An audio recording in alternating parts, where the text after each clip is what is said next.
We were half-sisters, but I loved her like blood until she destroyed my career. Years later, she begged for my kidney. I said no. What happened next exposed a secret none of us saw coming. It was 2:14 a.m. when the phone rang. I was already half awake, the kind of restless sleep you get when your past still haunts your dreams. My mother's voice trembled through the receiver. "Jamie's in the hospital. It's serious. Kidney failure." For a moment, I felt the floor tilt beneath me. Jamie, that name still burned. We hadn't spoken in 7 years. Not since the day she smiled through gritted teeth and handed over the lie that cost me my teaching job. 15 years I gave that. School. I was beloved, trusted. Then, suddenly accused, and she was the one who pulled the thread that unraveled everything. A false accusation masked as concern. I never got my reputation back, and yet here she was again. Or rather, here came her need, delivered by my mother's fragile voice. Jamie needed a kidney from me because we were family. My mother didn't say it outright, but it hung there between us. The expectation, the pressure, the emotional blackmail dressed up as a plea. I didn't say yes. I didn't say no, not right away. But my silence said enough. And when I finally told Jamie I wouldn't do it, that's when the past came roaring back with a vengeance. What I didn't know, what none of us knew, was that my decision would rip open a truth buried deeper than her betrayal. A truth that would rewrite everything.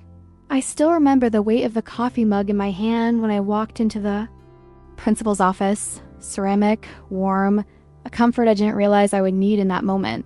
Mrs. Goldstein, the principal, wasn't smiling. Her jaw was set like stone, and 2 board members sat across from her. The air felt colder than it should have been in June. "Sit down, Rachel," she said. No pleasantries. No warning, I sat. My heartbeat echoed in my ears. That's when she slid the folder across the desk toward me, one I hadn't seen before. Inside were printed screenshots, accusations, vague testimonies from parents, and a typed summary that made me look like a predator hiding behind my teacher's badge. I felt my skin go cold. Someone came forward with concerns. She said, "An anonymous tip," except it wasn't anonymous. Not really. The phrasing, the details, I knew that voice. I had lived beside it my whole life. Jamie, she had used private things I confided in her, twisted them just enough to plant seeds of doubt. I remember walking home that afternoon like I was underwater. My keys jingled in my hand, my breath catching on every corner. I'd spent years building trust with students, with parents, with colleagues. One afternoon was all it took for it to collapse like a house of cards. I confronted her the next morning. She didn't deny it.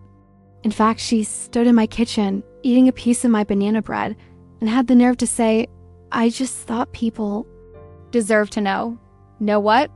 That I once let a student cry on my shoulder during a panic attack? That I shared snacks from my drawer when kids came in hungry? That I bent rules to protect them because I saw them? Jamie had always been good at playing the hero in her own story, and somehow in mine she cast me as the villain. She smiled like it was nothing, like she hadn't just set fire to my entire career. I didn't scream. I didn't cry. I just walked upstairs and closed my bedroom door. That night, I packed away every certificate, every classroom photo, every card a child had written me. I tucked it all into a box I never opened again. What I didn't realize then, not until much later, was that Jamie didn't act alone. Christmas at my mother's house was always the same. Cinnamon-scented candles, Bing Crosby on repeat, and too many casseroles on the table. That year, nothing looked different on the surface. The tree sparkled, the ornaments were familiar, and Jamie arrived late. As usual, all smiles and dramatic hugs, like we hadn't burned everything down just months earlier. I hadn't planned to go. In fact, I nearly skipped it altogether. But guilt, or maybe the fear of being the angry one, pulled me back. My mother begged me to come. "It's family," she said. "Please, Rachel, just this once." Jamie brought wine and a white elephant gift no one wanted. She laughed too loudly and made eye contact with me like we were still allies in some inside joke. The others played along. They didn't know. Or maybe they did and they just didn't care. I tried to stay quiet, letting the noise of the evening wash over me like static. But watching her in her red dress, her performative warmth, something inside me cracked. She had destroyed my career, and yet here she was, surrounded by warmth, not a shred of remorse in her posture. It was surreal. Like watching a thief hand out gifts in the house they just robbed Dot at one point. She caught me alone in the kitchen. I was refilling my glass, trying to avoid eye contact. "You're really not going to talk to me?" she said, tilting her head like I was the unreasonable one. "I don't have anything left to say," I replied, my voice flat. Her expression didn't change. She just gave that little smirk, the one I used to mistake for charm, and walked away like I was an inconvenience. That night, after everyone left, my mother handed me a small, square package. "Jamie asked me to give this to you," she said, hesitant. I didn't open it for weeks. When I finally did, it was a framed photo of us from high school, arm in arm at a theme park, both sunburned and grinning. On the back, in Jamie's handwriting, "We were happy once, weren't we?" The message felt more like a taunt than an olive branch. But what lingered most wasn't the picture. It was something my aunt whispered when I helped her to her car that night. "She always wanted what you had, you know? Ever since you got that teaching job." It felt like nothing at the time. Just an old woman's observation, but it would echo louder later. The phone rang. Just after 3 a.m., I stared at it for a second, dazed, my eyes adjusting to the soft blue glow on my nightstand. Calls at that hour never bring good news, Dot. It was my mother. "Jamie's in the hospital," she said, barely above a whisper. "It's her kidneys. They're failing." For a moment, I didn't respond. Not because I didn't care, but because my mind immediately went to the last time I saw Jamie's face. That smug tilt of her head, the way she twisted the knife and smiled, that image lived in my bones. And now, hearing that she was sick, didn't disappear. It sat beside the news, cold and unblinking. "She's asking for you," my mother added. "She needs a donor, and you're a match." I sat up, my pulse thudding. I wasn't sure if I was angry or just stunned. I had known we shared the same father, of course, but never once imagined that biology would be summoned like this, as some moral currency. "She told the doctors to contact you," Mom continued. "Rachel, she's scared." I couldn't sleep after that. I stared at the ceiling, listening to the faint hum of the heater, the ticking of the wall clock. Somewhere inside me, a battle raged, instinct against memory. I didn't want Jamie to die, but I also couldn't erase what she did. The thought of doing something so intimate, so irrevocable for someone who once watched me fall and didn't flinch. It made my stomach twist. The next morning, I stood in front of the hospital's automatic doors, debating whether to walk in. A nurse recognized my name and ushered me toward Jamie's room without asking why I was there. As if she already knew. Jamie looked small in the hospital bed. Pale, hollow-eyed, her usual bravado gone. She opened her mouth to speak, but no words came. Only tears. I didn't hug her. I couldn't. Instead, I stood frozen, the past crawling over my skin like frost. I wanted answers. I wanted an apology.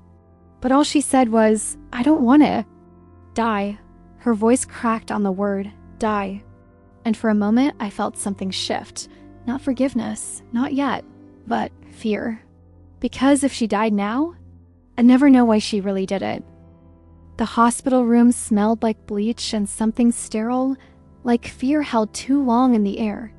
Jamie sat propped up by pillows, her arms thin and bruised from my vis, her skin a pale version of the woman I once knew. She looked older, smaller, not weak exactly, just worn down. She waited until the nurse left the room to speak. "I know what I did," she said, her voice barely audible. "And I know you'll probably never forgive me." I leaned against the window ledge, arms crossed, heart locked. I didn't say anything, She went on, her words unsteady. I didn't come up with it all on my own. That thing at the school? Someone gave me the idea, said you'd recover. But it would only be temporary. My heart jumped. Who? But she shook her head.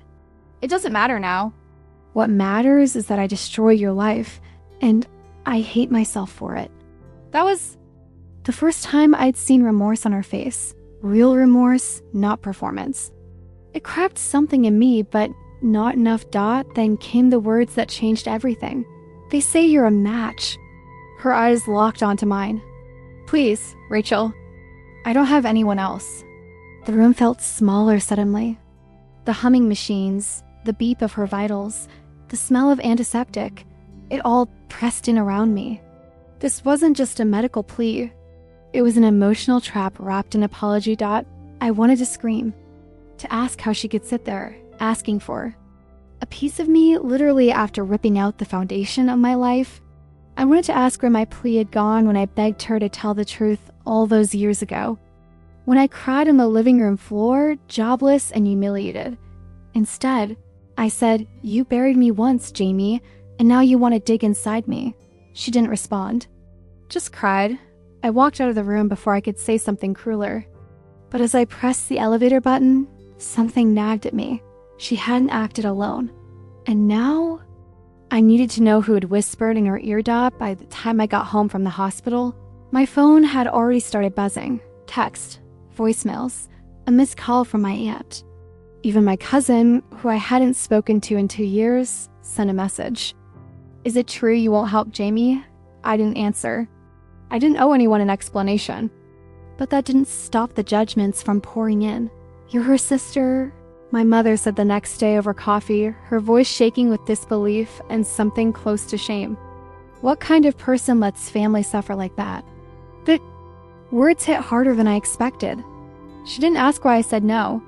Didn't ask what it cost me to even visit Jamie, let alone consider surgery. She just assumed I was cold. And maybe to her I tried to explain.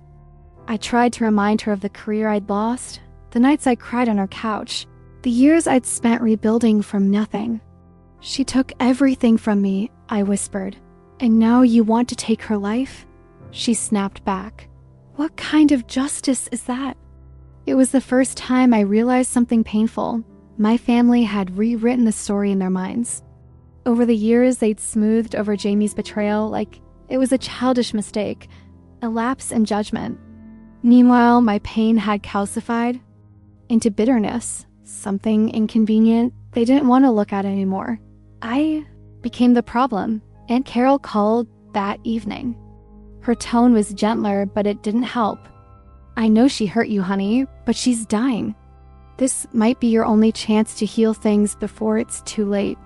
I stared at the photo on my fridge, one of me with my old class, kids smiling around me in a circle of construction paper hearts. The last photo I took before the scandal. What if she didn't act alone? I asked quietly. There was a pause. What do you mean? But I didn't answer, because a strange thought had crept in, one I hadn't let myself believe until now. What if Jamie was just a piece of it? What if someone else had pushed her or benefited from it? And what if that person was still sitting at our family table? The house smelled like lemon polish and dust, that old, comforting scent of things being slightly out of time. I hadn't been inside my mother's attic in years. I was only there now because she'd asked me to find Jamie's birth certificate for the transplant paperwork. An irony I didn't acknowledge out loud. I opened the cedar chest at the back of the room. Underneath faded photo albums and some old scarves was a small, cracked leather notebook, a diary thick with wear. My hands trembled as I picked it up. It was Jamie's handwriting. That rounded cursive she perfected in middle school, looped and feminine. I didn't mean to read it, not at first. But something about the way it was hidden, tucked behind other forgotten things, made me pause. The first few entries were unremarkable. Teenage gripes, summer boredom, a crush or two. Then the tone shifted. April 9th. He came by again. Said if I didn't help him, he'd go public. He knows things about Rachel, personal things. I didn't tell him anything. Not yet, but I'm scared. My breath caught. I flipped ahead. April 19th. He brought up the party. Said he saw something that could change how people see her. But I don't even think Rachel did anything wrong. She was helping that student. He twisted it. I don't know what to do. If I don't say something, he'll do it himself. But if I say it first, at least I can control how it looks at my hand shipped out who was he. May 2nd. I hate myself. I said it. I told the school, not the truth, just enough to make them doubt her. I thought it would make him stop. But he's still texting me, still wants more. That's when I realized Jamie hadn't acted on her own. She was manipulated, threatened, used, and she hadn't done it out of jealousy. Not entirely. I closed the diary slowly, heart pounding in my chest. My world tilted. Jamie had betrayed me. Yes, but someone else had planted the seed, and now I needed to know who that someone was. The diary didn't mention his name, not once, but it didn't have to. There was only one person from that time who fit the pattern, who had the access, the motivation, and the cruelty to pull it off.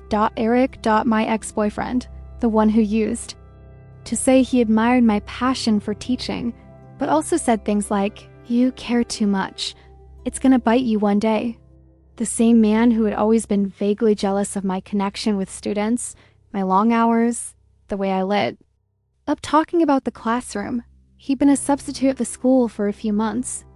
We dated for nearly a year. He ended it just weeks before everything fell apart. Back then, I chalked it up to bad timing. Now it reeked of strategy. I hadn't seen or spoken to him since, but I still had an old email thread.